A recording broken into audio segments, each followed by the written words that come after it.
ছেলে আজকে অন্যের ক্ষেতে কাজ করতে গেছে। অতিরিক্ত বিলাসিতা সন্তানকে নষ্ট করে দেয়। সন্তানকে মানবিক করে গড়ে তুলতে, সে দুঃখ কষ্ট বোঝাতে অবশ্যই তার জীবনেও একটু দুঃখ দেওয়া প্রয়োজন। জীবন শুধু কল্পনায় নয়, জীবন বাস্তবমুখী। ছেলে কেন আজকে অন্যের ক্ষেতে কাজ করতে গেল? সো হ্যালো এভরিওয়ান, আসসালামু আলাইকুম। আপনারা সবাই কেমন আছেন? ওয়েলকাম জানাচ্ছি আমার নতুন ভিডিওতে। আমাদের বাড়িটা একেবারে মেইন রোডের কাছে, তো এই জন্য আমাদের মাঠটা অনেক বেশি দূরে। আমার ছেলে আজকে অন্যের ক্ষেতে ধানের চারা রোপণ করতে যাবে। এখন তো সবার মনে একটাই প্রশ্ন, এতটুকু ছেলে কেন অন্যের ক্ষেতে কাজ করতে যাবে? জীবনে প্রথমবার কাদায় নামতে চাচ্ছিল না, আমি বললাম দাও কাদায় পা দাও, তারপরে হচ্ছে কাদায় পা দিচ্ছে। আর দেখেন একটাও যে লাঠি হাতে নিচে, মনে হচ্ছে ও পড়ে যাবে। ধৈর্য ধরে একটু ভিডিওটি দেখুন, বলছি কেন গেল অন্যের এখানে যাওয়ার পর তো আমার ছেলে ধানের চারা লাগাতে চাচ্ছিল না, তবে আমাকে কিছু বলার সাহস তার নেই। যেটা বলবো সেটাই তার করা লাগবে, যতই কষ্ট হোক না কেন। আমি বলেছিলাম ওকে অন্যের ক্ষেতে গিয়ে ধানের চারা লাগাতে। এখানে প্রতি লাইনে 4টা করে ধানের চারা দেওয়া হচ্ছে, তবে এই জমির মালিকও এখানে ধানের চারা লাগাচ্ছে। তো ওনাকে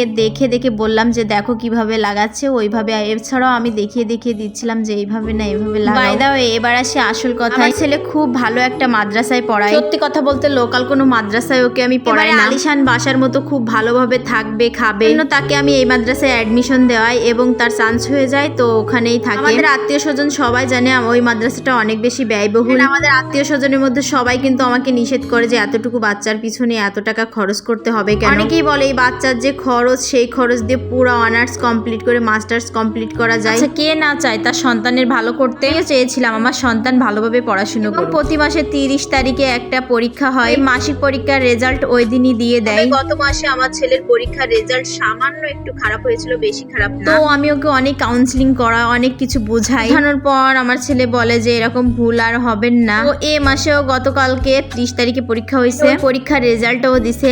আর এই রেজাল্ট দেখি যে গত মাসের থেকেও এই মাসে আরো বেশি খারাপ হয়েছে, যেটা আমি আসলে মানতে পারছিলাম না। এই ছেলেকে এত বুঝালাম, তারপরেও কেন এমনটা করলো। এবং আমি একটা টিচারকে ফোন দিয়ে তার সঙ্গেও কথা বলি। প্রত্যেক পুরুষ মানুষ অনেক কষ্ট করে উপার্জন করে, ঠিক তেমনি ছেলের বাবাও অনেক কষ্ট করে টাকা পয়সা উপার্জন করে। আর পুরুষের ত্যাগে আমরা পরিবারের সবাই ভালো থাকি। প্রত্যেকটা পুরুষ চায় তার স্ত্রী সন্তানকে ভালো রাখতে। ওকে বোঝালাম, এর আগেও বোঝাইছি যে তোমার বাবার অনেক কষ্টের টাকা তোমার পিছনে খরচ করা হয়। ওকে বোঝালাম যে তোমার বাবা অনেক কষ্ট করে প্রবাসী থেকে। মনে হয় দেশে যারা থাকে প্রবাসীদের ছেলে মেয়েদের কিন্তু আরো বেশি ভালো করে পড়াশোনা করা প্রয়োজন। তাদের বাবার এই ত্যাগ তাদেরকে মনে রাখতে হবে। কিন্তু ছেলে আমার বুঝলো না। আজকে সকালে ফজরের নামাজ পড়ার পর 6:30টার দিকে আমার ছেলেকে একেবারে বাসা থেকে খালি পায়ে নিয়ে গিয়েছিলাম মাঠে গিয়ে দেখলাম যে কার জমিতে কাদার কাজ আছে। সারাদিন কতটা পরিশ্রমের পর মানুষ কতটুকু টাকা উপার্জন করে, এইটা ওকে বোঝাতে নিয়ে গিয়েছিলাম। তাতে তার বাবার টাকাকে একটা সম্মান করে, টাকাকে সম্মান করে নিজে পড়াশোনা করে। ক্ষেত সব লাগানো হয়েছে, তারপর আমার ছেলে বাসায় এসে আমাকে সরি বলে জড়িয়ে ধরলো।